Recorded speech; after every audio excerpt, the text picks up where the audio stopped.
It was important to me to reveal the Inglewood that I grew up in. Inglewood is a middle-class community where people care about their families and want the best for their kids, just like any other city. It has suffered from a lot of misconceptions. Negative elements are only a small percentage of daily life. Rick Famuyiwa, director of The Wood, 1999.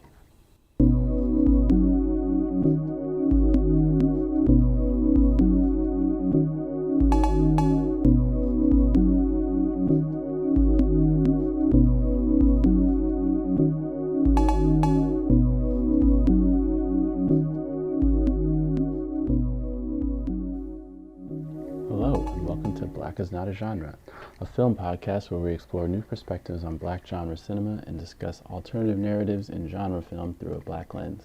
My name is Graham Cumberbatch, and this is episode 5. It's also the talkback for week 5 and the second month of our virtual film series hosted by Hyperreal Film Club out of Austin, Texas. All August, we invite viewers and listeners to watch along with us as we focus on a different black film in a different genre of cinema each week and discuss the film's impact and the contributions of black filmmakers to that genre. At the end of each week, we'll be airing a new episode of the Black is Not a Genre podcast featuring a revolving lineup of special guests. This week, we'll be discussing coming-of-age films and Rick Famuyiwa's 1999 indie classic, The Wood. Before I introduce this week's guest, I want to give a special thank you to Hyperreal Film Club for hosting us as part of their summer programming. In addition to presenting an eclectic mix of the world's greatest movies, Hyperreal Film Club seeks to build a special community around the moving image. They specialize in creating unique movie-watching experiences and unusual, thoughtful, and immersive pop-up environments. Hyperreal also amplify local artists by screening the pieces they've already produced, as well as creating paid opportunities for them to create and exhibit new work. We're always looking for collaborators, so whether you have a short film or music video you'd like to premiere, or you're just looking to connect with other local filmmakers, hit them up. For episode 5, we're joined by LA's Matthew Robinson and Austin's Stephen DuBose. A Washington, D.C. native, Matthew S. Robinson is a writer, director, producer, and playwright based in Los Angeles. He graduated from Pepperdine University in 2012 with a bachelor's in media production and emphasis in political science. After making his feature directorial debut with My Friend Violet, Robinson would write and direct various short and feature-length plays. Robinson has won several awards while working with some of the most talented individuals in the LA community. His original plays Mary's Medicine and Blackballed won the Encore Producers Award at the LA Fringe Festival in 2017 and 2018, respectively. Stephen DuBose is a writer and podcaster from Austin, Texas. He has worked as a judge for the Austin Youth Film Festival, conference coordinator for the GTX Film Festival, and most recently as director of script competitions at Austin Film Festival. Welcome, Matthew and Stephen. This is Black is Not a Genre, and we're joined today by playwright and screenwriter Matthew Robinson, based in Los Angeles. Welcome, Matthew.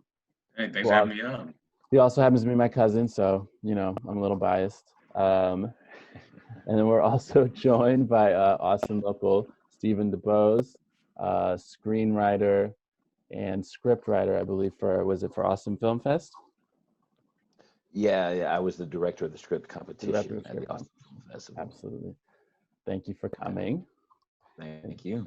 And this week, this is actually week 5 of Black is Not a Genre, and the genre we're covering is coming of age films. So we are talking about films, sort of the classic Bildungsroman. In American cinema, they tend to center around sort of teenagers and self-discovery and love and sex and heartbreak. But there is, throughout the years, there's kind of been a dearth of those films centering young black people. And the movie we're talking about today, The Wood, came out in 1999, and it's kind of at the height of sort of what the Black New Wave, which we've kind of covered in several other films in the series, where there was sort of for whatever reason, an explosion of Black films starting in the late 80s and then stretching on through the 90s and mid 90s. And it's represents in a lot of ways a sort of, I don't want to say necessarily turning point, but it's a very specific kind of moment in film where it's set in Inglewood, South Central Los Angeles, which is the sort of nerve center of a lot of what kicked off the early 90s, Black New Wave, which is sort of the kind of triumvirate of sort of quote hood films with Boyz n the Hood, Menace to Society. I guess Juice is included in that too, which is in New York City. But so it takes as its setting a place that is already carrying a lot of sort of loaded connotations from that time period, and it's set both in present day and in the mid 80s, at the height of that area is sort of gaining its reputation as particularly among white media as being sort of the epicenter of young Black violence and gang activity, the height of the crack epidemic.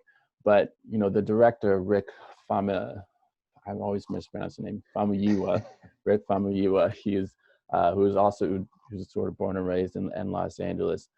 He makes a point to highlight a side of that neighborhood that is not often seen or wasn't often depicted in film up until then, and sort of focus on the normality of the sort of Black middle class life and the sort of more sort of innocent American still life, if you will, by centering on these three best friends and just the incredibly normal, everyday sort of middle school to high school goings on of growing up in a neighborhood that was, for a lot of Black people from the 40s on, was just a really family-oriented neighborhood, despite the sort of socioeconomic issues that arose kind of around the milieu. But what were y'all's first impressions in terms of the setting of the film, the sort of the snapshot of Inglewood that it portrays? So it's funny because as soon as it opens up, and I remember we're back in Inglewood with these characters, I can't front, like it gave me a little bit of that same feeling when I first saw it, which was initially I kind of had like my stomach kind of dropped a bit, and I had a little bit of that clench in my gut because I was like, fuck, what's gonna happen? What's gonna happen, right? And I knew I've seen this movie before, like we talked about earlier, and it's something that like I couldn't remember anything crazy like that happening, but because of the setting, my initial gut feeling for probably the first 5 minutes till it kind of came back to me was that, okay, somebody's gonna get shot. Which one of these characters am I like falling in love with that's gonna get killed, right? Yeah, and it's crazy to me because it doesn't, this movie alone was one of the movies to help prove that doesn't have to happen in every young Black coming of age male story, especially coming out of LA, out of Inglewood. But my initial split second gut response was that somebody's gonna die. Like, who's gonna be the gang member to shoot him? Who's gonna get caught in the drive-by? Like, that was what happened in the pit of my stomach until I remembered to let that shit go. Yeah. That's so interesting that it's just like you had such a visceral sort of knee-jerk reaction. I think there's something in that, and that I think there's a way in which some of those stories needed to be told and still do in a lot of ways. But I think it's very it gets glossed over a lot, like the way the depictions of that kind of trauma on film has a way of actually re-traumatizing you sometimes, whereas like there are certain films that I actually can't watch anymore, just because of they're so visceral. And I think and not everyone's like that, but I think particularly for white audiences, I think it's not often completely understood the degree to which certain films tell stories that need to be told, but they also there's also certain troubling elements of like trauma as entertainment that can be that it kind of gets hidden in your body. Like you said, you just had like a bodily reaction to just the setting of the film. Like that sort of depiction has been sort of hammered into your bones in a sense. Matthew, what was your initial reaction? I mean, it's the kind of what I was talking about before. I didn't quite have the same reaction just because I kind of remembered it, and I knew that no one really got hurt. So I mean, when I just jumped in, I was like, oh yeah, it's like it comes in, it has like the songs playing. Yeah, great and song. it's like, for me, it was kind of this feeling of like being back in high school, having to sneak around to watch this movie because it was R-rated. Like when I was like 13, well, it's, we're gonna watch The Wood, and it's just like, of course, I don't think I even fully appreciated it the first few times I watched it. Obviously, I think actually watching it, I just watched it last night again, like probably the first time in like about 5 or 6 years, and I think watching it then, this is the most impactful the movie was on me. I've been a best man at people's wedding. I've been in other weddings. It hit a little different. And I've lived in Inglewood as well for a couple of years. And, so I was actually just in Inglewood last week, hanging out for a while, and it was socially distanced, of course. But there was this feeling of like, yeah, this is the city, this is the vibe. And yeah, there is that kind of, because what I was worried about was how well is this aged? Yeah. Like, you always worry about this. Like, is this something, because now, and I guess we've always done this, but now in particular, because everyone can write a think piece online.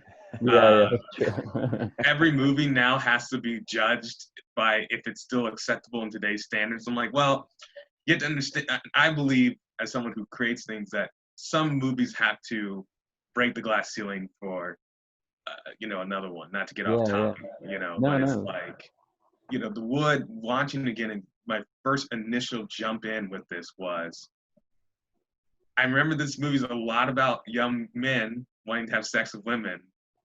Is this going to be something that I'm watching and you're going to be like, well, don't show this to some people because they're going to flip out? No, I mean, I think there's an element, and we can talk about that too, because like there are elements of it that are problematic, but I do think they're problematic in a way that boys that age misunderstand things, and that doesn't make them any less problematic or worth addressing. But I think there is an accuracy and an honesty in it that obviously there's certain things like the grabbing the booty thing that could have been further teased out as to why that's a problem and why that leads to other more serious problems. But I do think that there's a certain kindness in the way that he approaches these kids that allows them to make mistakes in ways that aren't like overly policed by himself as the filmmaker. And so I think the way that he sort of leaves it and allows us to judge them in a certain sense, judge them according to how we are now, judge them according to how we were then, and like draw our own conclusions as to what's an issue here, and teach and like use it as a lesson in a lot of ways. I think that's what helps it age well, is that he doesn't make too many judgments on the characters, if that makes sense.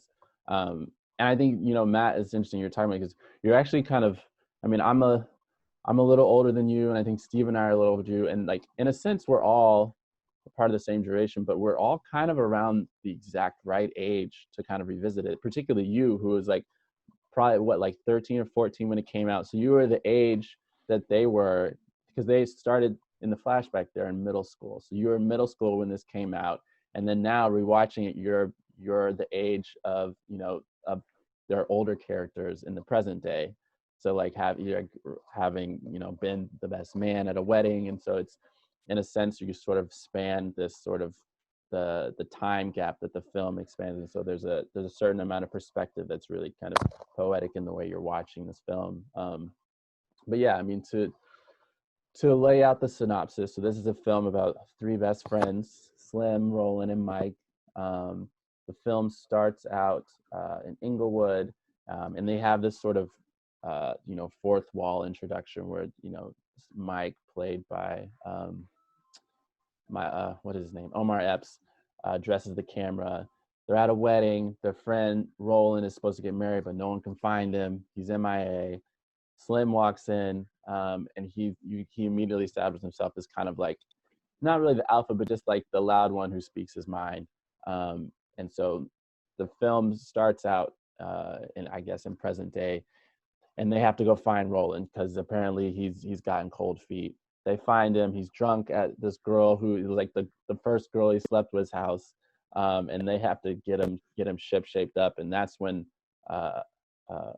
Mike, Omar Epps' character, starts reminiscing, and they flash back all the way to the first day of school, middle school, where Mike's character has just moved from North Carolina, and that sort of, that initially sort of even sets up the kind of culture of Inglewood, which is it's a sort of Black migration culture from the South to Los Angeles. And I mentioned this in one of the captions on Instagram for Hyperreal. Is just, last week we watched Devil in a Blue Dress, and that was, post-war 1940s Los Angeles. And so it's a nice transition there of, the Black migration story, and LA as this, sort of community that was carved out and, away from the Jim Crow, the Deep South, still under the specter of racism, but in this place where there was considered to be a lot more freedom, mobility, more suburban. And so there's a nice callback to that. And so we just follow the three friends through middle school, through high school, flashing back and forth between present day where they're trying to get Roland to the altar. And then every stop along the way, their mishaps, they do another flashback. And I really like the transition to the flashback where it's like each time they flash back, they play a different record and zoom in on the record, and it's a different song. The music is really nicely intertwined. What were some of the standout themes as far as the middle school flashback? I know it starts out with the crush he has on Alicia. Were there any? I remember the first scene that I remember is when he has to get up in front of class and he's got a little problem in his pants, and that I remember that being, I think it was the first film I ever saw that like directly addressed the issue of having a boner in class. And I was just like, I can't believe this is on film. Yeah, that scene, I totally forgot about that scene. Yeah. When it happened, I was like, oh gosh. Yeah. And I credit actually to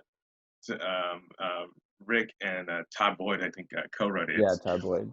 They don't make it so over the top it's not realistic anymore. Like they do manage to, like, it doesn't go as crazy. It's not an American Pie moment. Right. With this, he just kind of goes there, and it's like, but it is that fear of like, good Lord, what is gonna happen? This is my first day here.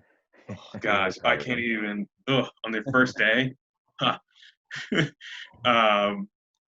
I thought it was very cute, and I think any dude who cannot relate to that, I'm like, what were you doing? What were you doing? It's like, because you just be sitting there and like something would happen. You weren't even thinking about anything. You could have been thinking about something completely different. You've been thinking about volcanoes, and all of a sudden you're just like, what's going on? You're like, I thought we were cool. You betrayed me. It's like, I got to do a PowerPoint in like 10 minutes. Like, what's going on here? PowerPoint. So that was good. I liked it. And that's something that continues throughout the film. Mm-hmm. One thing I love about this film, they never take the cheap way out. Mm-hmm. Every comedic problem or conflict that comes up, they like decide to really go into it. They never make it bigger than it needs to be. They never make it like so unrealistic that like no one would ever react to it. There's a real authenticity to how it happens, and it feels funny in a natural way. It's not trying so hard to make you laugh or like it's just funny because you're like, me and my friends are like this. This happened to me, which I think is so difficult to do, and I wish more films would do that, to be quite honest. Yeah. And I mean, not only do they never take the cheap way out, but they also don't really go the direction you expect with each one of those scenes, with the classroom scene, with the convenience store scene, the even getting pulled over, right? The sex scene when the brother comes home, like none of them go like you predict they're gonna go, which I think really helps to make it that much more of an enjoyable film, because it's more surprising, it's more, I think, more organic too. It's not as forced, and it gives the characters much more of I think a realistic aspect to their personality. So it's like you're actually watching real people on a journey, as opposed to just seeing a bunch of four scenes put together for comedic effect, or to just kind of push the plot along. Yeah, I think there's a sort of naturalistic, both the performances of the actors who play the young versions of the three friends, and also the scenarios. Yeah, and Rick talked about that. Talking about it's actually just, I've kind of forgotten, but it's a very iconic scene where they get. The plot is, Stacy is Alicia, the girl that Mike has a crush on. He's his older brother. He's a blood. Everyone's scared of him. The first day at school, he tries to basically assault Stacy. Mike does. Alicia, Mike, they're playing a game. It's like, oh, you got to touch the booty or whatever. Obviously super problematic. As soon as it happens, she beats him up. And then she says, I'm going to tell my brother, so you better run after school. So he gets beat up by Stacy.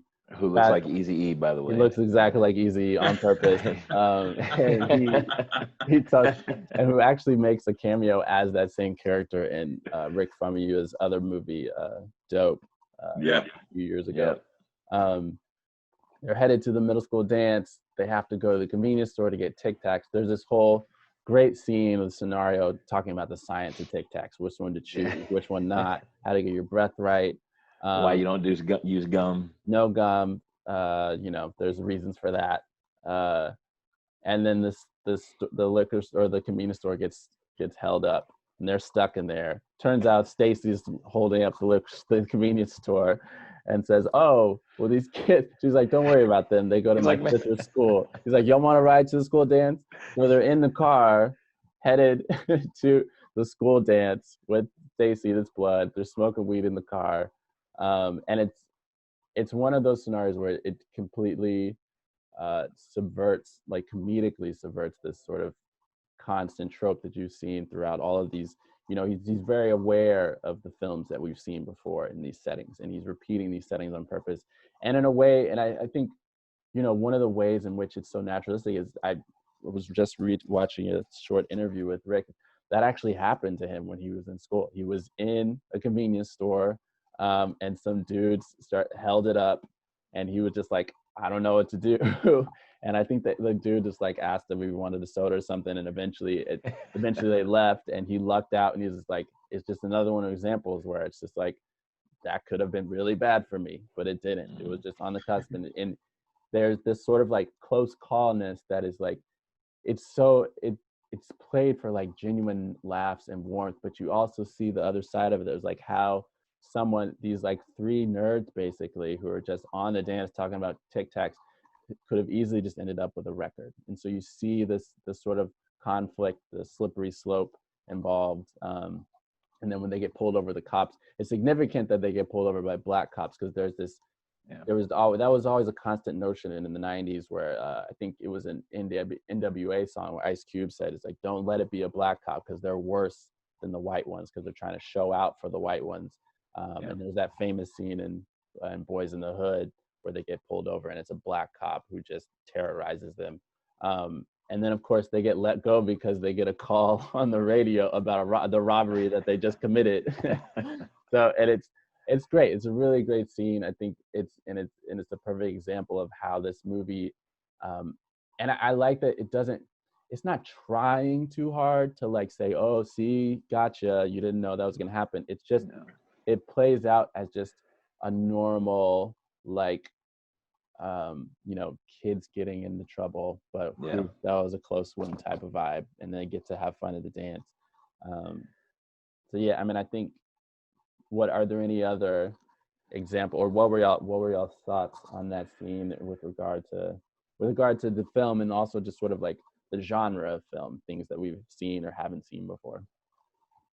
Well, speaking on that scene, what also really, really touched me and stuck with me was how much, again, it humanizes the characters that you don't expect to be humanized, that you just think are going to be a trope, right? Stacy, the ED Stacey. gangster, Mm-hmm. You're thinking he's going to bust in and show you exactly what you thought he was going to be the whole time, right? Rob the convenience store and be this thug that's going to shoot the guy, probably shoot them, leave a lot of blood.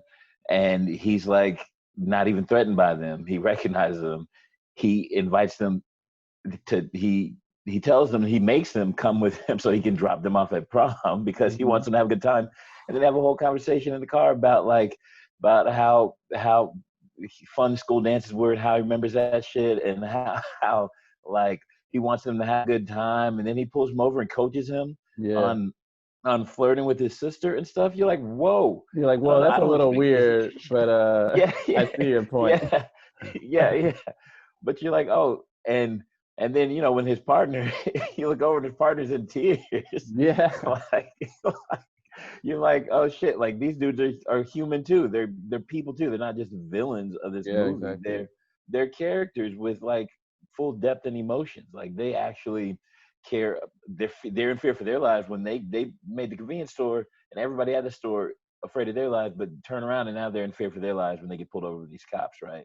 Yeah. To the point where one's crying and they're worried like shit's gonna hit the fan and everything's gonna go sideways. So you see that these characters, specifically Stacy and his boy, are not just like, they're not just villains for the movie, they're kids themselves, you know. And that really stuck with me because I almost forgot how many layers are in that sequence, like until I rewatched it again. No, and the voiceover, they reiterate that is like they're just kids like us. We thought that they were so scary and tough. And I do wait, Matthew, what were you gonna say? Oh no, I mean I think Stephen pretty much put how I felt about it. I mean it was such a nice subversion to do, particularly if you've seen Coolie High or Boys in the Hood, even to some degree Dope, which exactly. Went on to make. You know, obviously I'm not criticizing him for what he did. He's telling two different stories, but you know, The Wood definitely feels more like my experience with people who are usually doing up to no good are probably closer more to The Wood. I'm not saying that the more violent stuff doesn't happen, like say something like in Juice with the convenience store robbery.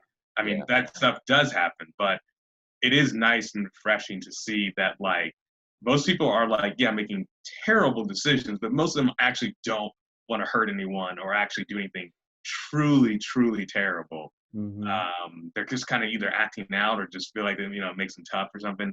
And Stacy is such a wonderful character. The movie gives us just enough Stacy and just enough of like his kind of contradictions to the gangster and just enough of his like he's still definitely a gangster that you both like him, kind of respect him, but also still kind of fear him. Like Stacy's not someone I would hang out with. You just know you're gonna end up in trouble. Right. But you also know that like it's like, okay, but I know Stacy's not like if I'm gonna run into somebody randomly, I hope it's a Stacy. Right. He's the kind of guy that you want him to like you. Yeah. Right. And like you just don't necessarily want to roll with him every day. Right, exactly. You show up to maybe his barbecue, his like 4th of July barbecue. And like that's one of the things exactly. He's like he's throwing up his barbecue, he's there. And it, you know, LA in particular, I think at the time is like, you know, I always had this impression of like, you know, ideally, you know, when Mike first showed up to school, they're joking, laughing, but you know, they say something that's they always say something that's like really truthful or like pointy. He's like, man, here you either gangbang, you play ball. And so there's this sense in like there are little tidbits of how you navigate that world without without necessarily going full blown one way or the other. And so it's like, you know, and you find your niche in a sense. It's like you play basketball, or you do stuff after school, or like, but like everyone has this sort of like, you know, you make friends and alliances. It's like if you don't bang, you have friends who do, because you kind of need them. Like you kind of need them in certain areas. You need certain allies. You like, or else you really can't really just go there whenever you want. So like it's Stacy ends up being an important figure because he's someone who navigates a world that's very dangerous, but he's also someone who has a certain amount of I guess in some sense social capital to offer a certain amount of protection and guidance in certain scenarios. You know, he essentially gets them safely out of blood territory into the school dance. And so I think that's, without being like overly dramatic about it, I think that's really interesting about the neighborhood and childhood. One of the funny scenes. This movie is hilarious, by the way. I honestly forgot how funny it was. Me too. This one of the funny scenes is when he's in the car and they're smoking, and he says, "You know what? I should be a rapper." He's like, because he makes the rhyme about the zigzags. He's like, "You didn't bring no zigzags, you don't get no jig drag." He's like, "I should be a rapper. I should make a whole album about smoking weed." And his friend's like, "Man, no one wants to see a whole album about smoking weed." And of course, the whole time it's like they're in 1986 and we're in 1999, so we know about the chronic. And he goes, he's like, "Weed is universal. Name a race that doesn't smoke bud." He's like, "Just get some dope beats like this and make a whole album about it." It's just the nods like that are really funny. Stacy's such a brilliant character. I love him. He is. And the actors that they got from this is for, you know, one of his major first feature. Like, he gets these sort of iconic Black actors of the era kind of early on. Like they've all done stuff before this and they're still notable, but like Taye Diggs isn't quite Taye Diggs yet. He's almost there.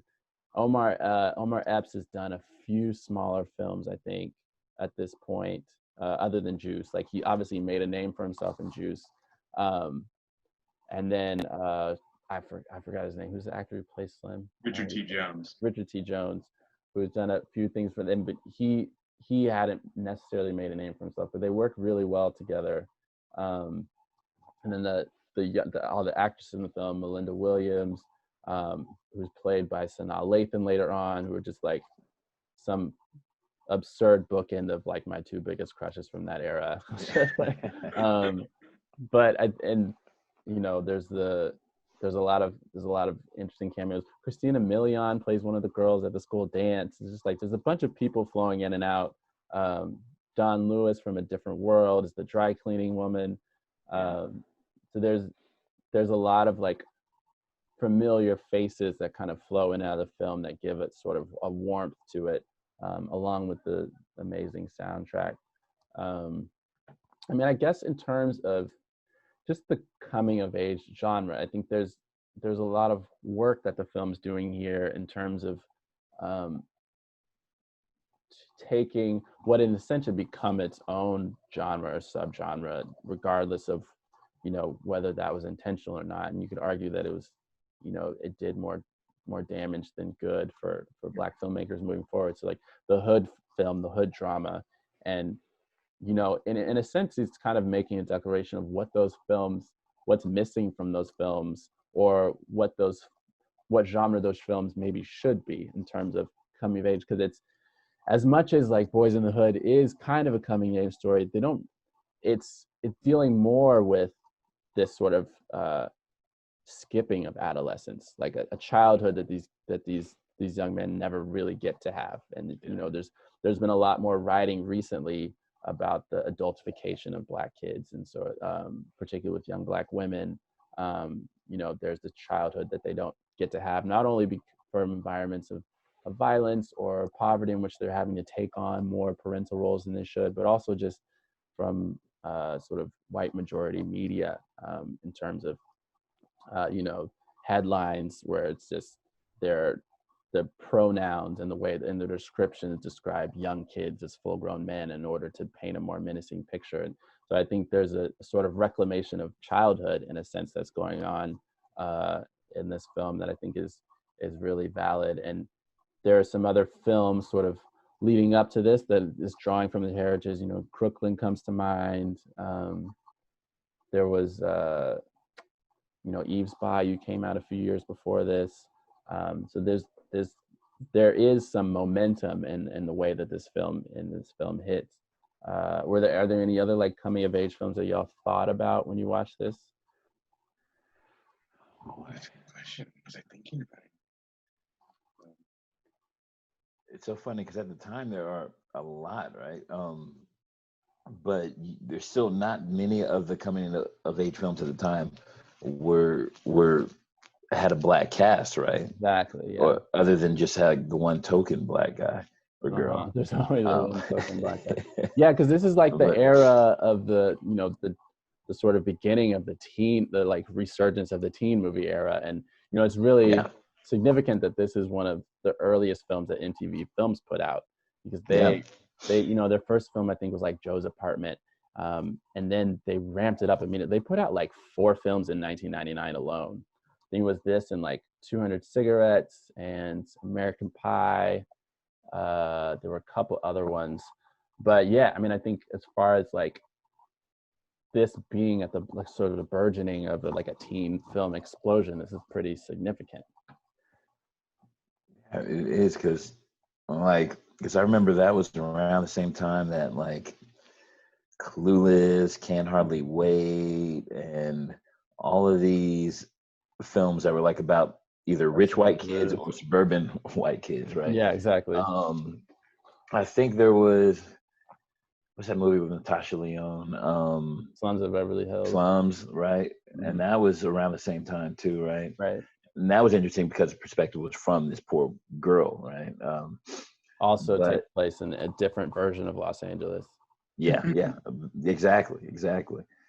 But I'm trying to think, like, I remember around the time Best Man was after this, I remember. Yeah, but I think it was 1 year after this. Yeah, so it's you know, around that time I do remember there were just a lot of really good movies with black casts that just showed them being black, doing the things that everybody does that you don't always get to see. Right. And again, they all had banging soundtracks. Right. But Soul Food is another one that kind of came to mind. Which one? Soul Food. Food, yeah. That's another one that kind of came to mind. Even though it's not, I wouldn't call it a coming of age story. It's still kind of like a maturity adulthood kind of tale. Yeah, exactly. Yeah. Family film. And because when was Belly? I remember Belly came out, and that was definitely not a coming of age film, I'd say. That was but 97. I think. It was 97, but I remember. Sorry, go ahead. No, I didn't mean to cut you off. I'm sorry. No, I was just thinking. I remember like these were all movies that we were all super, super hyped to see for various reasons, but like you didn't come out of Belly with the same feeling that you left with Wood, right? No. Totally different. It's like this was also like, you know, I didn't realize growing up, I didn't have a full appreciation for the time that I grew up in. There was actually a study done recently. I need to find this is just something that popped in my head. I didn't have notes on it, but it's like when I came up, I was like born in the late 80s, and then I came to the 90s. You know, I had like, as a kid, I had Hanging with Mr. Cooper, Moesha, Fresh Prince, Family Matters, like a slew, A Different World. I had a slew of shows with African-American, Afro-Latino, Afro-Caribbean actors just all over the place. Like I grew up like right when it finally started to break through. Right. And it's funny because recently, even though now it's starting to get a little bit better, there was a good period of time there weren't any. Where there weren't, like, they were saying, like, in some time around 2010, there was like a steep drop-off where all of a sudden there were less shows with black speaking parts and less movies with predominantly black cast than there were in the mid to late 90s and early 2000s. Like it was just suddenly, all of a sudden they stopped doing it. Because, you know, we see Omar Epps and Sanaa Lathan in here, the always underutilized Sanaa Lathan. Like she is not in enough stuff. Like I know the last thing I think she's been in, she's doing voice work for that Harley Quinn animated TV show. But like, and she has a perfect voice for it. But it's like Sanaa Lathan, like, and Omar Epps 1 year later are in Love and Basketball. They probably went straight from this set. I think they just walked right off set and just like, like clearly there was some producer like, these guys have a lot of chemistry. Yeah, and, exactly. Put them in more stuff. I mean, it's incredible to get two actors. That's like some Tom Hanks, Meg Ryan like stuff where it's like, you know, like, wow, let's just put these in more movies together because clearly they work. It's interesting that those things don't really happen because in my opinion, I think they're on that same level as far as charisma together. And you see Sanaa Lathan not too long after with Taye Diggs and Brown Sugar. Yeah. So there was like this revolving sort of community. It was almost like there was this like they were almost like a traveling theater company in a sense where it's like all of these actors kind of were in The Best Man together and Love and Basketball and Brown Sugar and The Brothers, and like there was this familiarity there that I think I took for granted in terms of like what was happening. Like Black people never had a Rat Pack. We never had an actual Rat Pack either of these actors that we could see over and over again in the same films, playing different roles and like really enjoying each other. And I think there was this sense that we thought, like, because we're taught to think of progress as so linear, right? So there was a sense that like, oh, well, this will just keep going and it'll be great. And it didn't, because Hollywood doesn't see our stories as, they see our stories as a trend, as a moment, and then when they don't need us anymore. And I think, Matthew, you brought up an interesting point where before the mid to late 90s, this little stretch, we got most of our coming of age stories from TV. Like there were all those those shows going on, and we like The Parenthood. You know, we talked about Robert Townsend in the first week of our casting, and the woman who plays. There was another film that I was considering for coming of age, and we might cover it again. Is what's it called? The Inkwell, and the woman who plays Robert Townsend's I can't remember her name. I'll look it up, but Robert Townsend's wife in The Parenthood has a role in that, and Lorenz Tate, who's in that too, and another Lorenz Tate and a young Jada Pinkett Smith. There's this like collection of Black actors that we all saw their talent. We all knew that they should go on to do more things, but there's this sense in which there was a ceiling is sort of put on them. But I know, I think to your point about television, there was a lot of synergy between that and like what eventually happened on screen.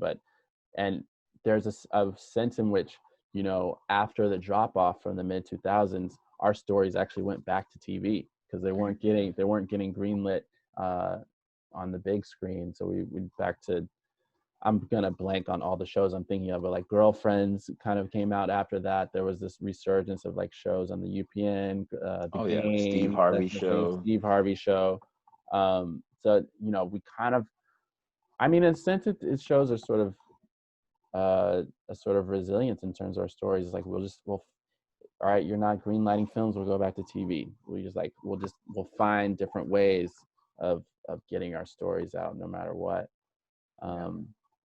Yeah, I mean, it's great. And I was thinking there's a point in the movie, I think it was shortly after the scene where Micah and Alicia have sex. And I was like, man, if you literally slapped an A24 logo oh my God, at the beginning of this film. So true.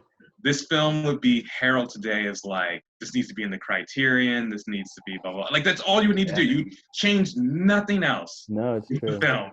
Just put that logo at the front of it. And this would be that film that like every hipster Black person, every hipster white person who was like, you know, down would be like, have you seen this movie? It's just, it's about the beauty of growing up, and it's done.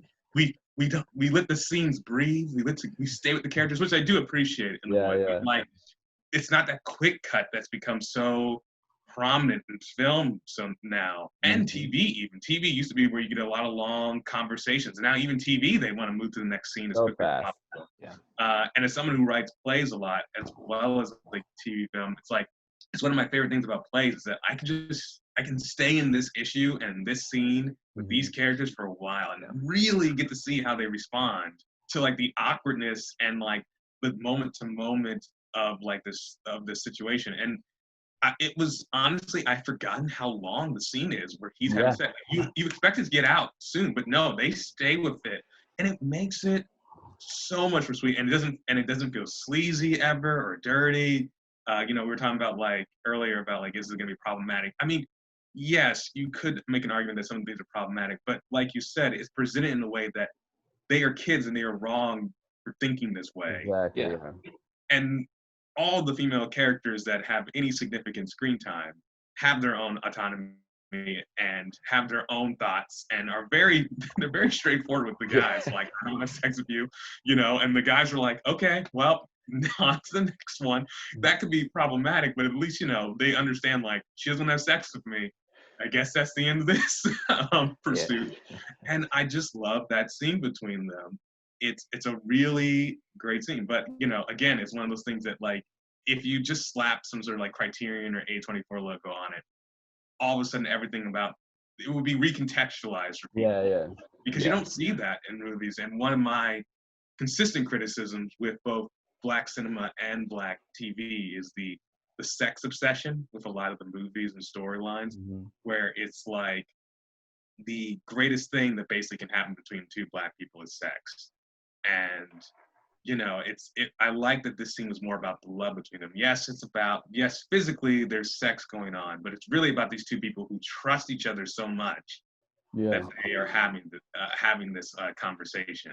And I thought that was so sweet and like so well done. It's honestly probably one of the best sex scenes that's been put in a film, because most times sex scenes are just titillation. There's really no character development happening. It's just like one of the characters has achieved a goal, so to speak. Yeah. And I think this movie does it very well. Even other films that came out that were very similar didn't quite, Brown Sugar, for example, are definitely more about the sex as being sexy than it is about what is the sex telling me about these two people. Yeah.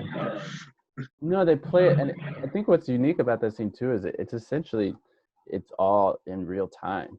Like it's as long as we get the sense that as long as they're in that room, that's as long as the scene is. And I think that's really important in terms of establishing this sort of the veracity of the scene. And I think they do a really good job of they're not trying to make it romantic, but they are trying to make it tender.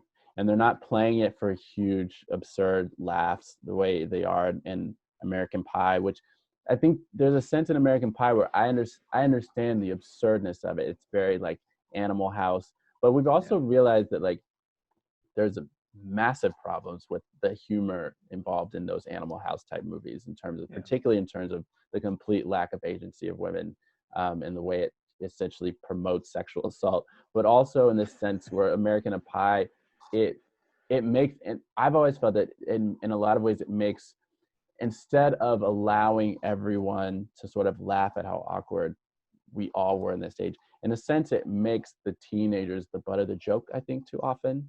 And so that there's like, we all, there's a healthiness in like us all cringing, but it reinforcing, also don't want to reinforce this idea that teenagers should be embarrassed.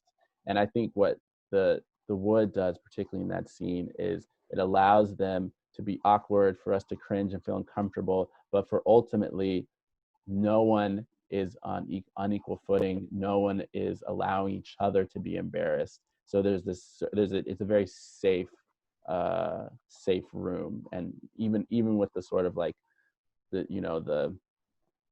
the sort of slapstick scenario of him having to like rescue a condom from Stacy's bedroom, and even that is like, the laughs in that are not, no one's the butt of that joke. It's just like, oh, this is what needs to happen, I guess. And I also appreciate that Alicia's character, Melinda Williams, is really good in it. She's clearly playing much younger than she is, but also has this sort of like, she kind of nails this sort of assertiveness, but also youth. And she plays this character that, she's a young Black woman it's significant, I think, that she's darker than the other girls that they're trying to hook up with. And she never, the script never allows her to be shamed for the fact that she also wants to have sex. And that line in the library, she's like, maybe you just need to find someone who wants as much as you do. And like, there's this sense in which there's this assertiveness in her, and that she's ready to explore something, and she's also sort of announcing that, like, I trust you also. And so I think that trust there is really important. It's something we don't really get to see, both men and like young men and women get cared for in that sense. A lot of films kind of leave them hanging, essentially. And it gives her agency as well. So she's not just a character that's there for the growth of the protagonist, right? The prime protagonist. She's not just there for Mike to learn something, right? Like like you said, the library was her idea. Maybe you should do it with somebody else that's ready to do it now too. And he looks up at her, and you're like, well, okay, well, and so it handles the scene with the respect that something like that, especially your first time, right, deserves.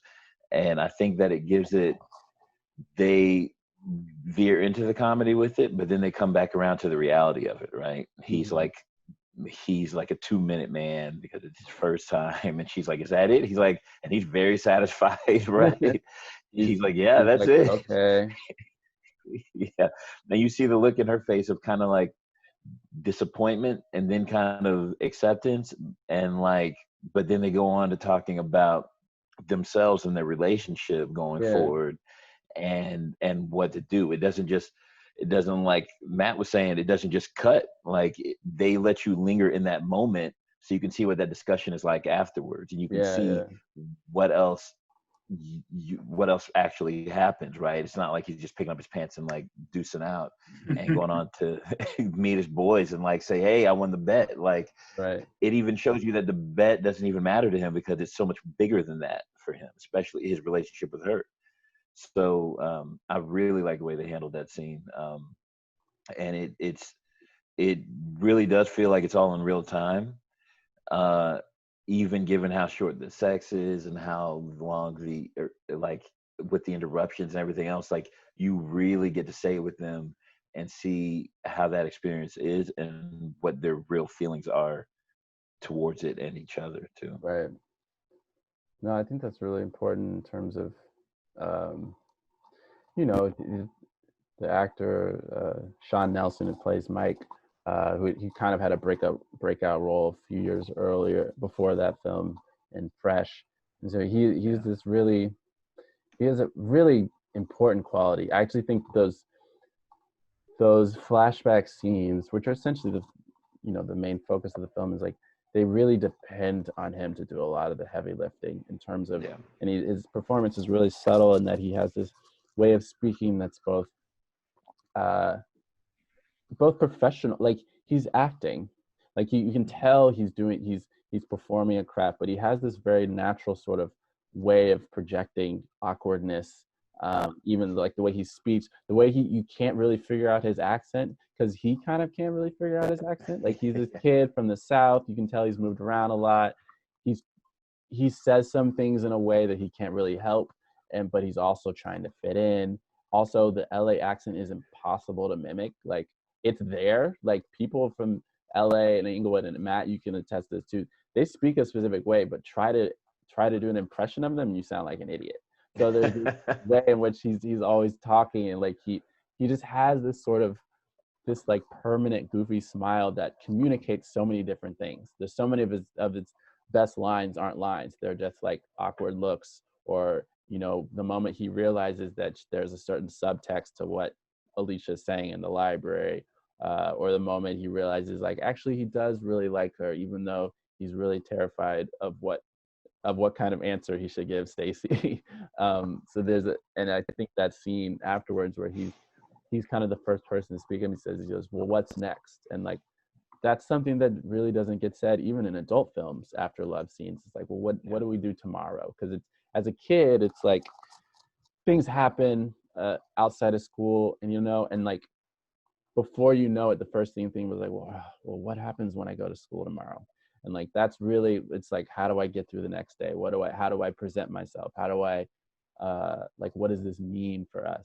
And so I thought that was a really cool moment where they're just figuring out how to navigate their next move. And that's kind of the most you can hope for in those situations.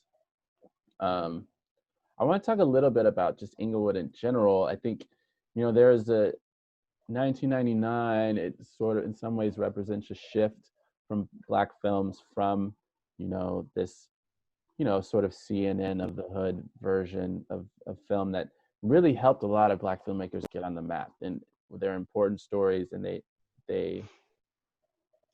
put people in certain rooms to get things greenlit. And I think what we see in the early 2000s is this move towards like more rom-coms, and a really sort of an attempt to show more middle class, upper middle class Black, and like young professionals. Like there's this, and in some ways it's like, I think there was an article I read about calling it the Buppy movement of films, where it's just like the Black yuppies, or it's like Brown Sugar and Love Jones, where everyone, it's this sort of like almost a sort of like callback to Boomerang, where it's just like everyone's either a record exec or a professional ball player, or like has a really good job at a bank, and there's a sense in which it's almost like, and maybe there's a critique there, and which is maybe it's reaching a little bit too much for sort of capitalist validation. But there is a movement away in terms of like, okay, it's time to put more versions of us on screen. And The Wood is kind of this sort of, it ends up being this sort of like transition film into that, where it's like, it's, it has one foot in Boys in the Hood, and then the next foot in The Best Man, in terms of like what they're depicting. And like, Mike, we find out that Mike went to USC, but he actually got into NYU, and Alicia ends up going to Columbia. And there's a moment where they make a point to point out Slim's new car, and then he's got some Ferragamo shoes. Basic is so funny in this movie. He's hilarious. His whole drunk mode is so funny when he throws up. He throws up on his shoes, and Slim goes, these are Ferragamos, they're $300. And well, first he goes, how much were they? I mean, he's like, they're $300. And and Roland goes like, well, how much did you pay for? It reminded me how funny Tay Diggs is too, man. He really is. At the convenience store, when he just has 2 boxes of grits for no reason, he's just like lost. But I mean, yeah, there are these class dynamics, like statements of class that are being made, and we see it as, we kind of hint that Mike's mother is a single mom, but you don't really hammer it home. There's not this long sob story about him not having a father figure. She works at the hospital. She has a decent job. They have to move around a lot for his job. And we don't know what Roland does, but he makes, there's that interesting conversation in the pizza joint, where there's some like sort of misogynist bravado going on, where Slim's like, well, why are you moving for her? Like, be the man. And Roland, who is kind of, his character was the original one trying to like always be kind of like Mackin and like forever bachelor, and he's just like, well, she has a great job, why wouldn't I move where she goes? And so there's that dynamic going around. But so there's this element of class and of gender, in terms of how do you navigate that as you get older. And it sort of represents a new wave of the type of film that is getting explored. Was there anything, Matt, and you in particular, was there anything that rang from it? Because I mean, for backstory, like, Matt is my cousin on my mom's side, my mom's sister's son. Our grandparents moved out to Los Angeles in the 70s, in Inglewood. and they've been there ever since. My grandmother's there, my late grandfather had been there, and so we've all spent summers out in Inglewood at our grandparents' house. And Matthew went to school out in Santa Monica and then Pepperdine, so he's spent a lot of time there. So I remember very distinctly growing up, the messages I was receiving from films about that neighborhood not exactly lining up with my experience spending time out there with my grandparents. So Matt, I wonder what you thought, and was there anything that rang true to that or similar to that, and or contradictory to that in rewatching the Wood? Yeah, no, I mean, I think for me, one of the first things I really liked about it is it didn't do the, for lack of a better phrase, the shit stain color grade on like any lower income like place, which happens way too often, particularly when you do Inglewood or Compton or Mexico or whatever. They're like, they put that little like, oh, this isn't pretty. Yeah, the people are nice. This isn't a nice place to live. And like the Wood is, it's shot just the same way that any other nice, city is shot, even when there's like, and there more the hood moments, it's still shot like any other film, of like any other kind of coming of age story, which I appreciated. And, it's like the nice, like the dry cleaners, you get Don Lewis and everything. And it obviously was shot in Inglewood, places near Inglewood. It doesn't feel like they transplanted to some other place. Right, exactly. It's like dope. It just felt like this is authentic Inglewood, and it never felt like it was trying to hide maybe the rougher edges of Inglewood, but also at the same time being like, it's not, I tell people all the time, it's like you are statistically safer in Inglewood than you are in Santa Monica. Yeah. But, but in a movie, what are they going to treat Inglewood like compared to Santa Monica, because they're going to spend all the time in Santa Monica, Third Street Promenade. I'm like, yeah, well, that's not all of Santa Monica. That's one street, literally. One little place. And, living there for so long, I lived in Inglewood and Leimert Park, which is just down the street from Inglewood. And they're both very nice neighborhoods. Leimert Park maybe in certain areas maybe a little bit rougher, so to speak, than Inglewood, I guess, if you want to be like, like how authentic is it? But it was nice. And I liked that the people there were not shown as like the typical like, oh, I live in poverty or I live in like a rough neighborhood, because most people who live in Inglewood are at least working class and above. I mean, the houses and apartments in Inglewood are not cheap. It's not like an inexpensive place to live. I would say it's affordable, but it's not cheap. Those are very nice houses in that area. And one of the things I liked is like you're talking about the mother. I like when the mother comes home and he's dancing, he's getting ready. It would have been so easy to make this a typical, I don't want you to become like your father or something, this, or the mother's mean because she's tired. Like she genuinely has a nice communicative relationship with her son. There's no bitterness of, we've moved around so much for you, Mom. And yes, those stories need to be told. I'm not saying that they don't, but it was so refreshing to just see a single mom who had her stuff pretty together. She had to move a couple of times, but like you said, she had a stable job. Right. She had a nice job. She liked the people she worked with. She still had energy to be a nice, loving, attentive mother to her kids. Okay. And I'm glad that aspect of like motherhood was shown, because even though it is a problem, too often it's like there's no dad here. And this happens with both black, white, Latino, any movie. Oh, the dad's not here. It's time to like ramp up the the trauma porn of what's about to happen to this kid family, because and I'm not saying that's not to belittle the problems that can happen with not having a father around or something, but it was just nice to see. The last little bit of thing that really stuck with me about just like the city, how it was done. I really enjoyed watching these kids live such a kind of it is what it is. There was never a scene of any real violence. Obviously, there's a scene with Stacy where they fight and everything, but it's more of like, it's hard to explain, but it's like when guys fight, usually, particularly at that age, we fight, it's over, we usually become friends after the fight. It just doesn't. Some of my best friends are people I fought at one point or another. It just is what it is. I don't know what that's about. I don't, not to get gendered. I don't know if it's a dude thing or a female thing, but I just remember like guys, we would punch each other, kick each other, and then it was like, well, that's it. Like you get into a fight with someone and literally like later that evening, you're like at like Steak and Shake, just being like, oh yeah, that was you're bleeding and everything still, and you're just like, oh, it is what it is. You get it out. I mean, you get it out. You're breathing heavy. You're both breathing heavy. The reality of the fight is never what you think it's gonna be going in. Right. And so, as long as nobody's like critically injured, you get out and you're like, all right.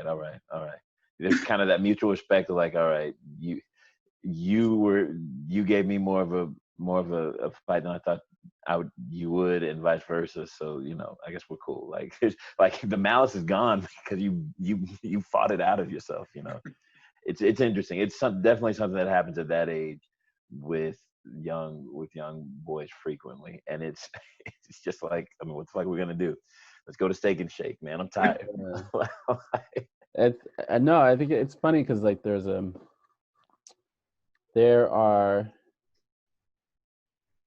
way in which there aren't a ton of Black coming of age stories on film, and then of those percentage, they're mostly dominated by movies about boys. There aren't as many about women. And there's an article recently about I think the title of it was "Stop Saying There Are No Coming of Age Films About Women," whereas there's a sense in which yes, there aren't as many, but there are also a lot that come out that just don't get distribution. And particularly, there's been a glut of them recently. And there's a film, Jinn, that recently came out about a young woman whose mother converts to Islam. Stella and the Spades is making some waves. I think that was on Amazon Prime. So there's a lot more than coming out now. But I think with the sort of glut or like the dominance of male coming of age stories, there are still so few of those that really focus on them as boys, as children learning things like conflict resolution. And there's this sense in which most of the coming age films about Black men are about, I guess, like I was saying earlier, about the acceleration of their coming age. There's this like speeding up into manhood, this like forced progression into something that they're frankly just not ready for.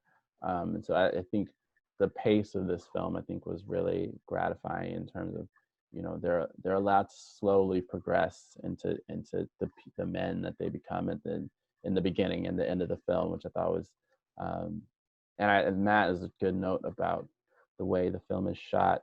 It's really beautiful. I think there's some really nice sort of crane shots on the schoolyard, which I thought was really nice about this sort of mapping out this geography of like how you walk through the school. The opening credit sequence, this sort of like fuzzy, sort of immediately sort of like reminiscent, like shots of like soft focus.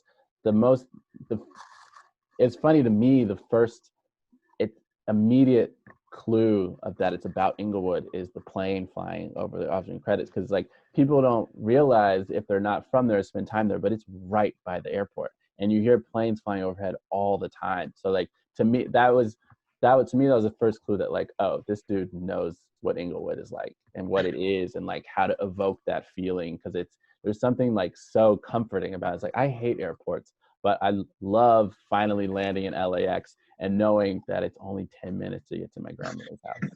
It's like such a great feeling, because everywhere else in LA takes 2 hours.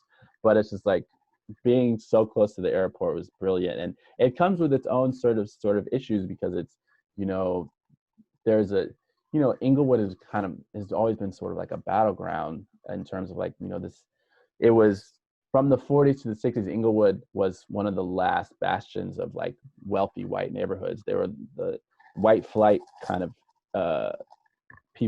white people left Inglewood last, essentially. It was the last neighborhood to become predominantly Black and Latino.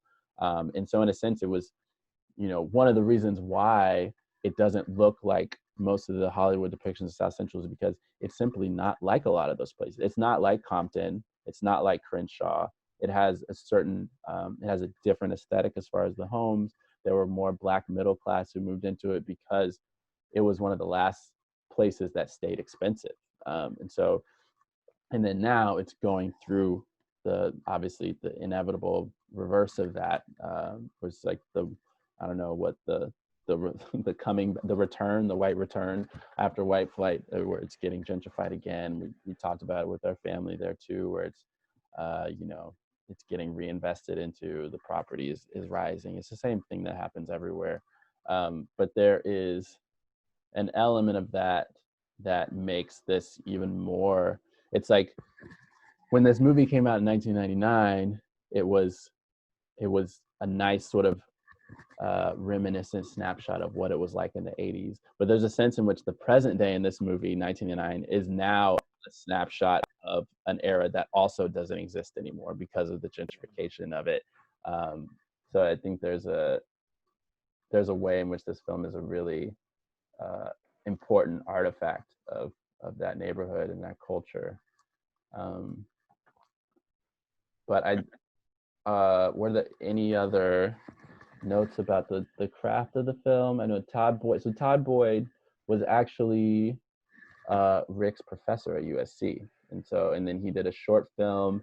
Rick was a walk-on at USC basketball, and then he started getting the film. He did a short film called what was it called? I can't remember, something about the illusion. But anyway, he did one short film, and then after he graduated, he kind of workshopped the script to this film while he was in school. And then after he graduated, Todd was like, "Yo, we should really make this." And he has an interesting sort of perspective on. Here's the title. It's called Blacktop Lingo. So his first film, he won a couple of awards for it, but it was a short. It was basically about basketball, pickup basketball. And so he has this sort of eye for slice of life film that I think really, and he has a quote about Inglewood. He says, it was important to me to reveal the Inglewood that I grew up in. Inglewood is a middle class community where people care about their families and want their best for their kids, just like any other city. It has suffered a lot from misconceptions, and negative elements are only a small percentage of daily life. So that's essentially what you were saying, Matt, and what Stephen, what we've all saying, where there is a way in which the films of the early 90s were, yes, telling a story that needed to be heard, but also telling a story that people kind of wanted to hear, in terms of like the sensationalism of it. And there's a sense in which that got exploded into the totality of this experience when it was actually a very small sliver. And so, I think he's actually telling a more majorative story in this sense.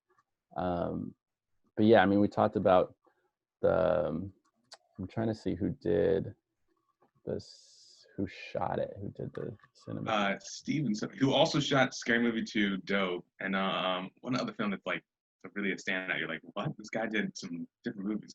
Yeah, also, you're on Todd Boyd. He's the preacher at the end of. Yeah, that's what it is. Yeah. He has a cameo. Yeah. Forgot about that. I didn't know he was a teacher at USC, but I did know that he was the preacher. I was like, oh yeah, I was like, I had heard that before somewhere, and I was like, yeah. And I'm not sure what if he did other films after that. I don't think so. I think this is his only writing credit. Yeah, I thought this was his only story too. I think he might still teach, because I knew he's a teacher, but I didn't realize that was him as the preacher either. It's a cool cameo to give yourself. Yeah. The writer is just like, I'm gonna bring my character together. And he's good at it too. Oh, he was one of the talking heads in The Last Dance. That's where I saw his name recently. Okay. But I thought I recognized his face. And yeah, he's written a lot of books about Black film, and about basketball and hip hop. So he's a man of many talents. Yeah, and I also wondered like how much of the script was, because there's some of it that felt improvisational, particularly like you said, and Steven, I'd be interested to get your take on this too as a writer. Just there are some, like Matt was saying, there's some scenes of dialogue that are drawn out way well past the point where I feel like most, having not actually gone to film school, but I feel like a lot of people teaching script writing would have edited those down to, because they draw out past sort of narrative relevance. But I think there's an importance there in terms of like the language of middle school, where it's like there's so many of the conversations are innocuous, particularly among boys, where it's like boys spend so much time talking about nothing, but they're communicating things to each other that have nothing to do with what they're actually talking about.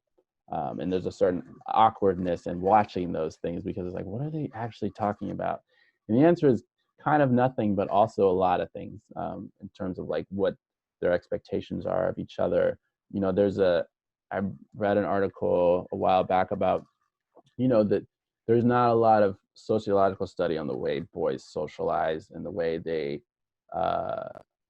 deal with rejection. There's that great line where Alicia is like, so the only reason you asked her out is so she would say yes? Like, are you afraid of rejection? He's like, yep, I definitely am. and I was like, that is too real. And there's a certain way in which, boys aren't typically allowed to express that, but there's this concept of like, and again, it has this element of where you can see the sort of roots of misogyny in it, but it's also like this defense mechanism for boys, where it's like this concept of dibs, where it's like, and it's something that, people who've studied sort of adolescence and girls, it's like, it's not necessarily, they don't necessarily navigate the same way, where it's like boys, out of fear of stepping on their friend's toes or rejection, or conflict, avoidance of conflict, they will like call dibs on a person they like, where it's like, I like this person, I'm going to try and get her number, and everyone else and all the other boys in the clique respect that. And it's like, okay, that's the one he's going for. So there's like,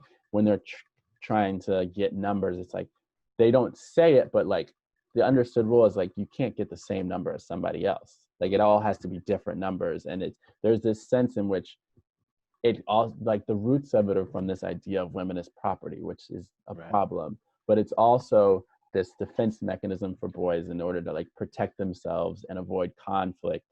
I don't know if Steven, if you thought of what you thought about the script in general, and was there anything that jumped out to you as a writer, who like deals a lot with like sort of themes of maleness throughout different age groups? Yeah, I mean, that's a good point, especially because, like, for instance, they all thought that Alicia was hot and had a thing for them. Each one of them thought they did, right? But Mike was the only one that it was clear she showed interest in. So the other two just kind of backed off and congratulated them, right? Yeah. And so I thought it's that type of subtle stuff that is definitely inherent in actual male friendships, just from the jump, from being young boys. And that's the type of stuff that you have to, when you're writing in a script and story, you have to be cognizant of it and put it in there without making it too overbearing or too blatant, like, because then it's just a bunch of exposition. Right. But he does such a good job with that, or they do such a good job with that here, that it just contributes to making it feel like a much more organic, natural movie. I think that's why it became such a kind of a touchstone for young Black men as like this coming of age film, because it all of those little tussles with each other, the dibs, the stupid ass bets that are like clearly misogynistic, but as a young boy, as a teenager, like 14, 15, with hormones raging, you don't know why. It's just some stupid shit you do, like, until you realize why you shouldn't do that. Mm. And they do such a good job of inserting that in those scenes while still not going over the line with it. Yeah. And even having the female characters here question why they do these things and force them to come to terms with the fact that they're doing these things, and making them realize this is dumb. You're right. This is dumb. I don't know why I'm doing this. Like we shouldn't do this. And so it does such a good job of building characters and that grow throughout the story, that have that natural arc that you see change from these immature young boys to grown men, even like pursuing all the scattered ass that they're trying to get and fail to do when they're in high school. And and then at the wedding, it's, you know, it's a total opposite. They're like, look, you need to man up, and this is, do you love her? If you love her, then this is what you need to do, man. Like, 'cause I'm tired of hearing you drunk and act like you don't want to when we all know you do. And this is, you know, this is what's right. So you gotta do what's right. And it really helps flesh out the story and make it like the plot. You can see it rise and fall with their little adventures, but you really get to see the characters themselves grow, and not just the male characters, but the female characters as well. So it becomes a love story. It becomes a love story that looks like it's about one love story, but it's actually about this other love story, you know? Yeah. And it, which is really clever, and it's done with such a way that you don't really see it happen until the end. And everything else is just these subtle moments of childhood that are touchstones in a young man's life, especially a young Black man's life.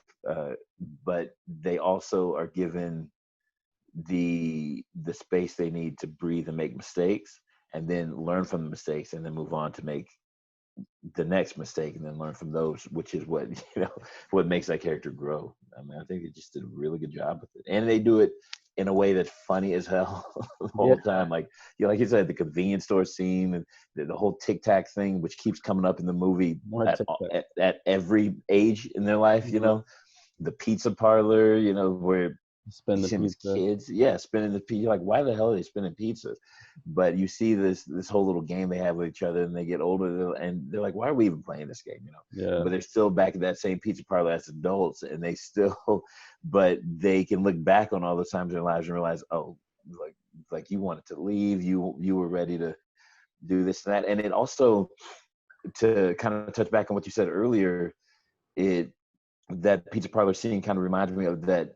They briefly hit on that whole, like, you were ready to leave us. You guys, why you guys want me to be married? You guys act like you didn't want me to be married in the first place. And he's like, you're ready to leave us. And it's kind of touches on that whole get out the hood mentality that a lot of the other films of this age like focus on, where they don't want anybody to leave them behind. So they don't want you to be as successful or more successful than them.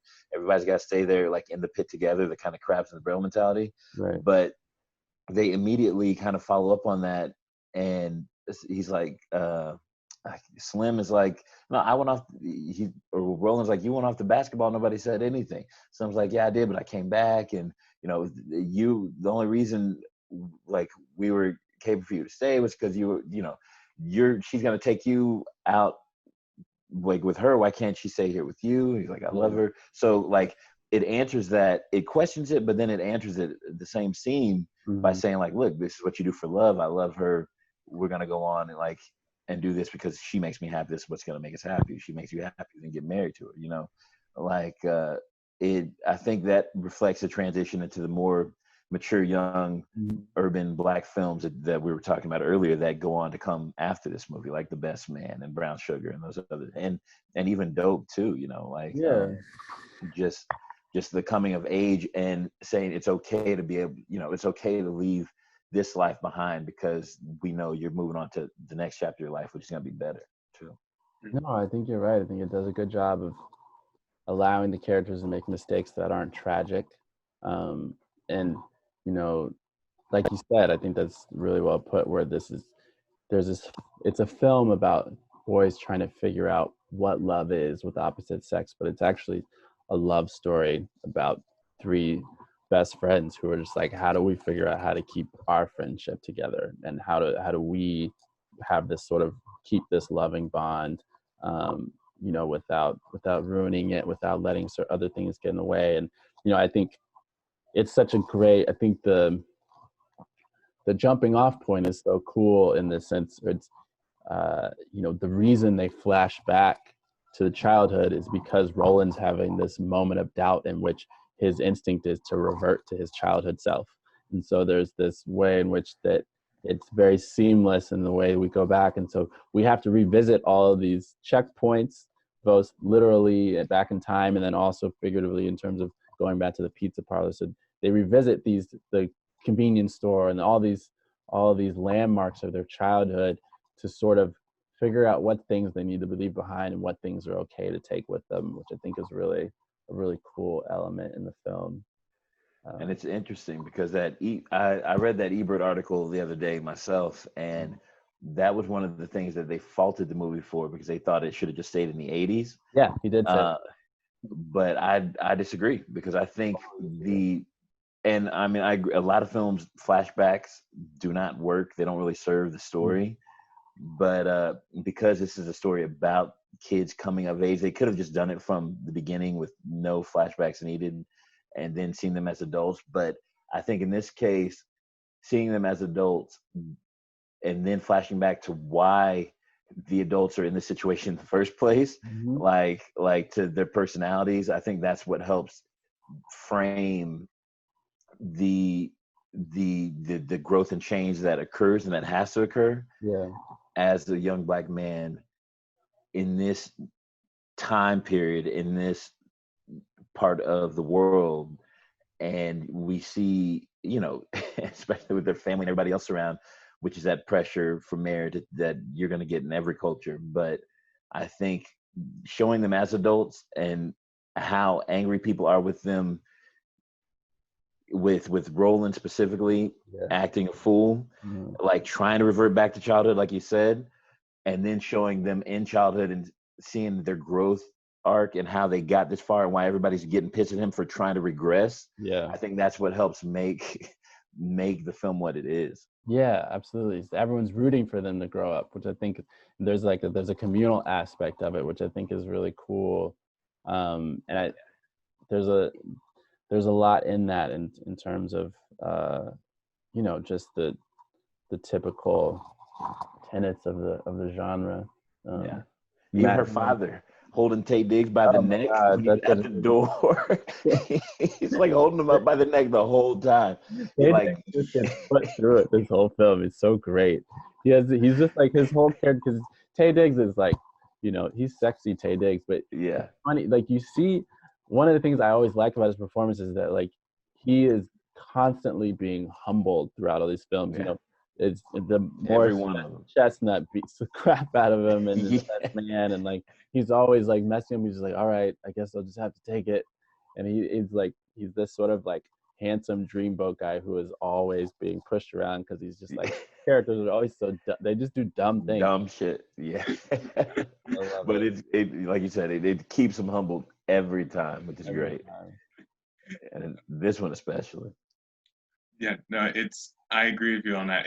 I think having seen them older and seen them younger, you get to see the duality of them, how they matured. And I think, you can make an argument that you don't need to see them as adults. The movie would have probably been just fine if it was them in the 80s, but I think you couldn't end it where, I think the ending of where we would put it, if we said it them in the 80s, would be a much different feeling about the story, because you wouldn't get to see, and I don't think the story would have aged well, because you wouldn't have gotten to see who they become. And so all these faults and flaws and everything would be picked apart in a vacuum now, because you're just like, well, these kids, they're doing stupid stuff. Like, what about this? And there's a whole other conversation about, like if they were kids from a different culture, would they be judged as harshly or all that jazz? But, seeing them older, you get to see that, like, how much they've changed. Like, and how much they haven't changed, Slim and Roland, he's the one who's probably on the complete opposite end of it, but then you see where he comes to. Two things I wanted to say really quick to make sure. This is a small thing, we're talking about the technical stuff of it. One thing I also appreciate about this film is that every once in a while, people will be in a very important conversation and you will still hear the plane flying overhead. I always hear it. Yeah. And it's like, because people don't understand. Like, I was on the porch with my grandmother like a week or two ago, and we're having a conversation about everything going on in the world. And like every 10 minutes or so, we have to like pause for like about 15 seconds because the plane is so loud that's flying overhead. When you're inside, it's not as bad, but when you are outside, it's like, well, we got to stop talking for a second because I appreciate that little touch of authenticity with it. The other thing that I really like about this, to again go to the, I guess the Tom Hanks Meg Ryan comparison with like Sleepless in Seattle versus You Got Mail with Omar and Sanaa Lathan, who were like, I guess this is their Sleepless in Seattle because they actually are only on screen together for like one scene. Yeah, and then Love and Basketball didn't get to be. It's When Harry Met Sally. Yeah, and so, but one thing that I like about this is all the way through, from beginning to end, this movie commits to, we are going to put a little spin on what you were used to of this genre. Because Sanaa Lathan comes back, and you're kind of expecting, even I, because I hadn't seen him for a long time, I was like, wait, did they get back together at the end of this movie? I couldn't remember. Yeah. And they don't. They have a moment of like, oh, it's so good to see you, and you can tell there's still a love for each other that's there. It just is never going to go away. They'll always be each other's friends, and they always will have this kind of more than friends feeling about each other. But they're in two different points in their life. They've chosen two very different paths, and the movie, I think, very wisely keeps that open. Right. But also says, like, probably not. But we're just dealing with what's happening today. Right. Like, that's all that we're dealing with. And it kind of like what he says, what's next? It's kind of the audience, I felt like, is left with that question. Yeah. And like, what's next? And I think it's a very bold thing to do that so many films, regardless of the genre or the culture, are afraid to do. They want to have that, like, that bow tied neatly at the end with the like kind of main relationship, romantic relationship, so to speak. And it's so nice. It's so touching because I think it's more realistic. I think, I mean, I can only speak for myself and a few of my close friends, but I think it is more likely to you are more likely to run into a woman that you have a history with, who there's still something there, but it's not going to work out for whatever reason, than you are to be like, oh, this is the person I used to date, let's get back together. It's like, no, it doesn't work out for a reason usually. And once one of them has committed to a completely different life, it's really, the chances drop down to about zero. And I think it just works. I think it works so well. I think it's to see, Omar Epps' character get to that point is really the completion of his arc. He's so obsessed with Alicia, like most of his young adult life. Yeah. And now it's just like, it is what it is. So who knows what happened? And they have that little. It's a little bit like that conversation in the library where it's like they're always talking. Their conversations always have so much subtext. And he asked her, he's like, how New York is, and she says it's cold. And then at the end of that conversation, well, he's like, well, how cold is it? He's like, so we don't know. We don't. Maybe he'll visit. Maybe we'll not. But it's that open-endedness that there's a certain there's a hopefulness, but there's also just there's a sort of is what it is. It's like there'll be another day, which is really cool. And I think it's mirrored by a lot of his shot choices. I think there's that because there's the scene. There's a scene at the school dance where they're doing the slow dance, and they're all at different corners of the room with different girls, and they're all communicating to each other over a woman's shoulder, like constantly. There's all these over the woman's shots, and then you sort of see that shot repeated when he's hugging his mom, and he sees Alicia over his mom's shoulder, and so there's that their eyes met, and then the last shot of the film is one of my favorites. It's this sort of classic in different hands cheesy sort of freeze frame, but he has them all three framed doing the toast, and he could have done the freeze frame there, but he doesn't. He does a reverse shot where you see the crowd of the family and friends over their shoulders, and all you see is the back of their head toasting. And I thought that was, I don't even know exactly what I feel like is being communicated there, but I just thought it was such a nice touch in terms of, opening up the audience to sort of, see things from their vantage point, and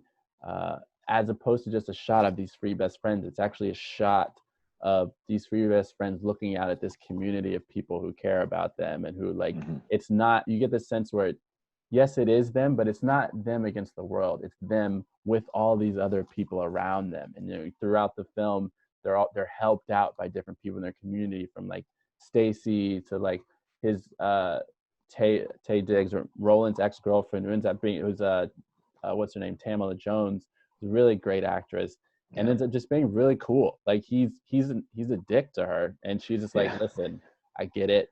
I'm doing this for your future wife.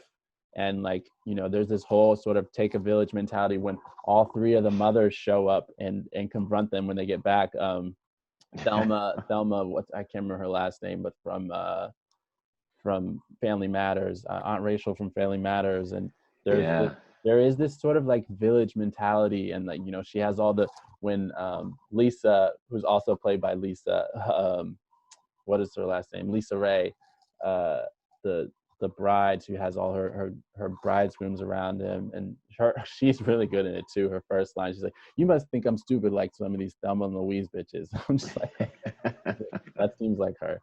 And it is, I think there's this element of family and community that helps these three best friends remain best friends. I think is really cool.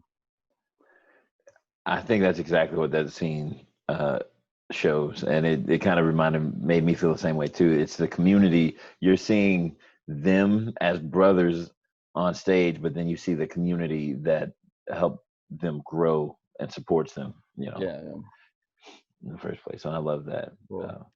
I love that too. I mean, I love that they have a Black teacher in the first classroom, which I think is, it's another sign of, you know, what the community of Inglewood and LA, and then a lot of Black communities anywhere, there's this, so much of what shapes those communities was shaped by the integration of schools, and some communities lost Black teachers, others were able to keep them. And, you know, Matt, obviously our side of the family, and starting with our grandmother, very steeped in education. You know, grandmother Todd, Santa Monica High for a long time, but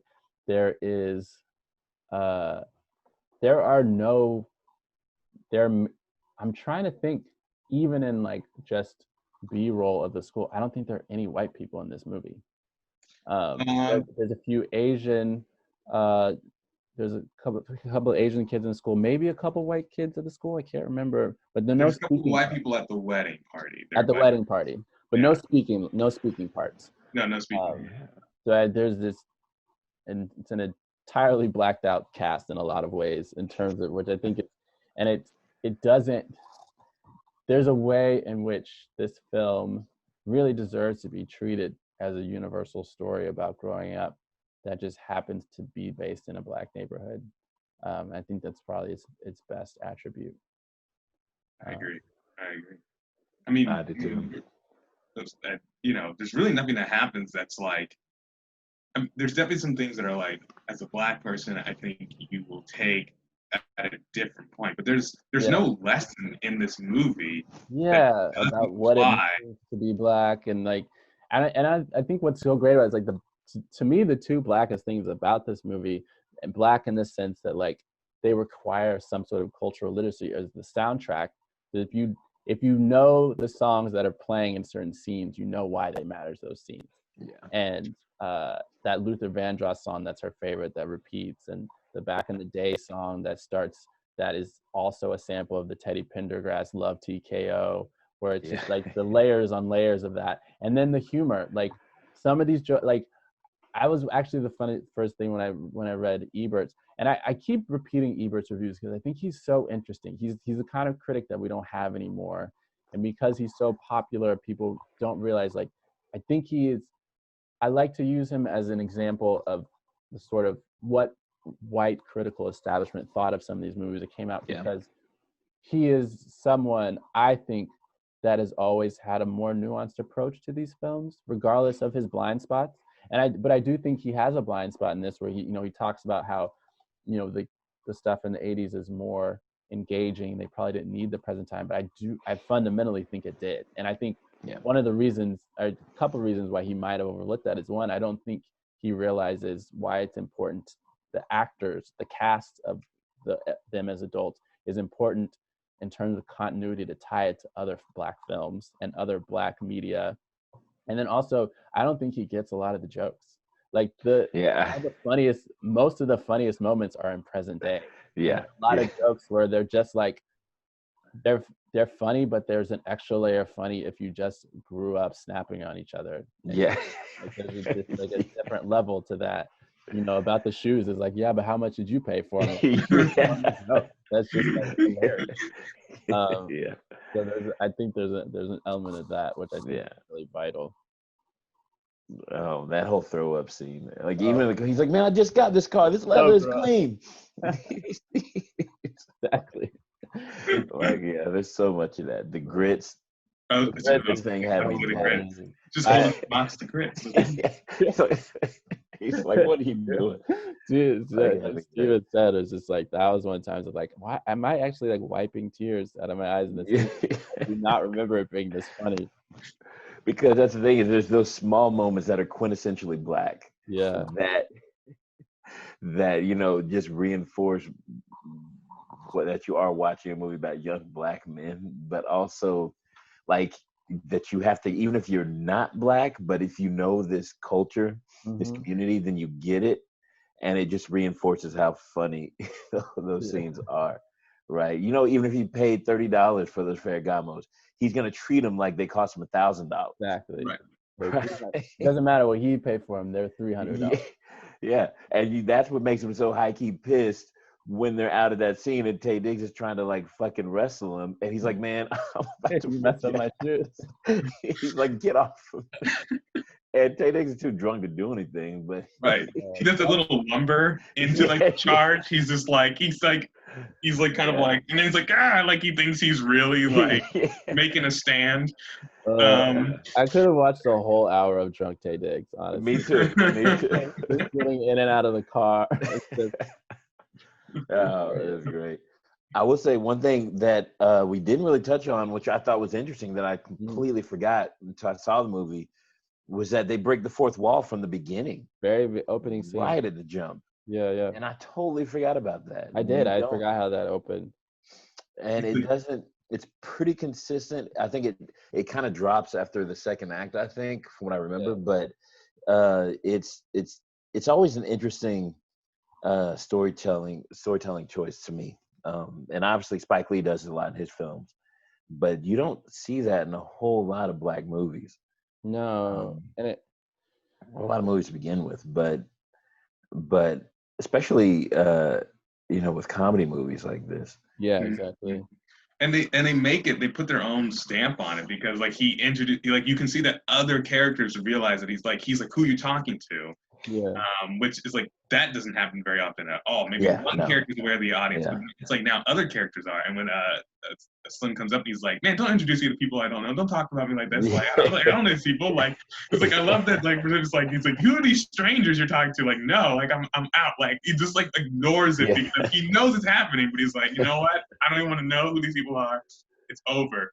They don't really do. I think the most recent thing I can think of where they break the fourth wall and then have another character acknowledge is mild spoiler alert for Fleabag, because Phoebe Waller-Bridge talks to the audience all the time, and at one point, Hot Priest is like, "Who are you talking to? Like, what is happening?" And it's like it's a moment in the season, like, "Oh, wait a second." But it's such a great. As soon as that happens, you know what kind of movie you were in for. Right in that first like 3 minutes, you're like, "Oh, well, I'm in. I know what's happening now." No, I think that's a great point, and I love the way it's a little bit magical about it. I love the way it kind of drops out, but we keep Omar Epps' narration, and you don't really have to explain it. I don't like. I love times when people use it. You'll use an element, and then like maybe they'll just ditch it halfway through. Like never matters. But I think what's so important about breaking the fourth wall, like you said, Steven, when you said like you had a visceral like bodily reaction to the setting of the film, it's like, oh, is this? I have to remember, is like, does someone die in this? Because that's our built-in reflex. The breaking of the fourth wall to me is really good because it establishes the tone of the film. It's just like, this is a playful film about growing up. Don't worry, nothing bad is really going to happen. These kids they're like, we know that they make it to adulthood because we're starting in the present, which is another reason why I think that's really important, that there's a flashback. So there's no tension around who's going to make it out of adolescence. And like the fourth wall in this sense, just really, it helps you like breathe a little bit. It's just like, cool, this is going to be a fun movie, not a downer at all.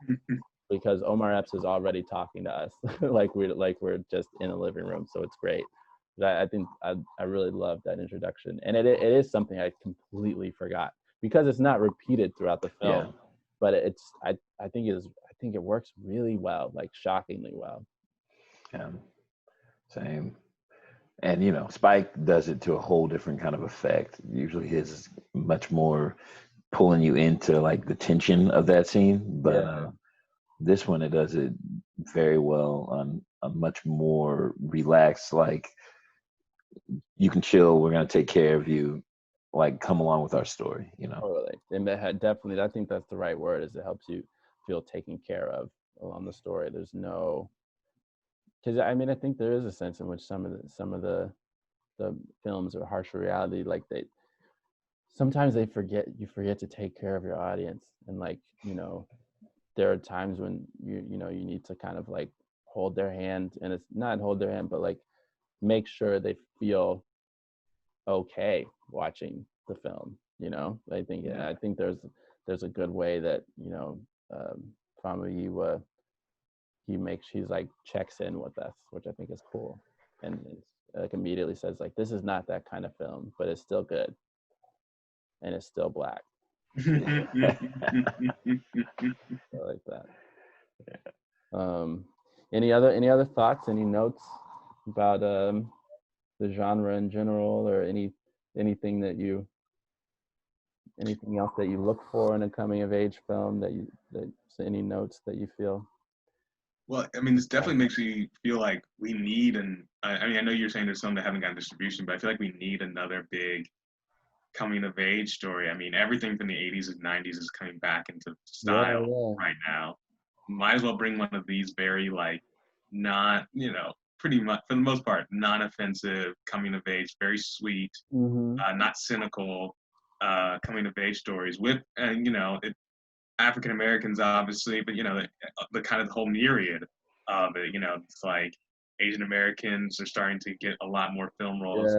Was it To All the Boys Who Ever Loved? That movie got, that show or miniseries, I guess, miniseries on Netflix got a lot of press, and like, but yeah, we need a proliferation. And it's funny you say that when we're talking about TV, because, you know, not quite coming of age, but still sort of in that zone. You know, High Fidelity just got canceled after one season.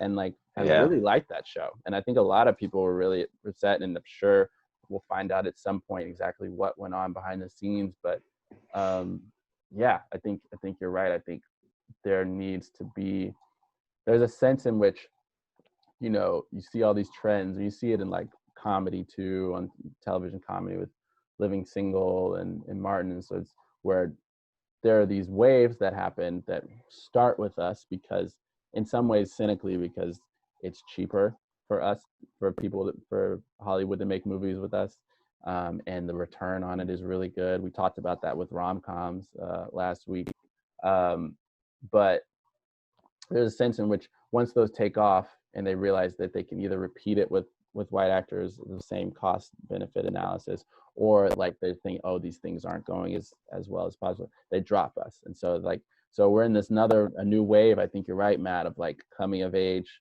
material, but we're still kind of getting left out in terms of like things actually getting picked up. And so I think you're right, there needs to be a bigger push than that. I recently, the locally made film that I reviewed for The Statesman, Miss Juneteenth, which covers a lot of like Black female adolescence and mother-daughter relationships, and sort of mother-daughter, you know, a mother dealing with her own insecurities about her adolescence, and, you know, the conflict of projecting that onto her daughter, and that growing up, which I think is it's just another example of the type of films this type of stories that can be told if people get opportunities. Yeah, exactly. And we do need more of them. I mean, it's something we're always coming back to coming of age films. Like no matter how old you are, it either if you're young, it kind of teaches you what to expect or to look for, and if you're older, it just kind of reminds you of how far you've come. Yeah, really important. Well, thanks for chatting, y'all. That was really helpful and insightful. I'm glad I got you guys on the horn. Is there, before we go, are there any things that you guys want to plug? Any projects you're working on? Any socials where people can stay up to date on what you're up to? Yeah, I'll go. I am not too many projects I can talk about just yet. I do have one that it's kind of in the same vein. I am doing a podcast now called Token Blacks in Film with my friend Donna Hull, which covers the token Black characters in film and TV. Nice. And the perspectives that they have or don't have in each story. And you can always find me on Instagram at Stephen Kieran, Kirin, or Twitter at Stephen_DeBose, DeBose. And I'll just love talking with you. So Thanks a lot, Graham. Of course, stay tuned. Thanks for coming. And you can follow me on Twitter or Instagram at Robinson is Hyde. That's Robinson ISHYDE. And I'm working on some. I mean, obviously, with everything going on, a lot of projects that I had got pushed back. I was going to have a play that came out this summer that was about.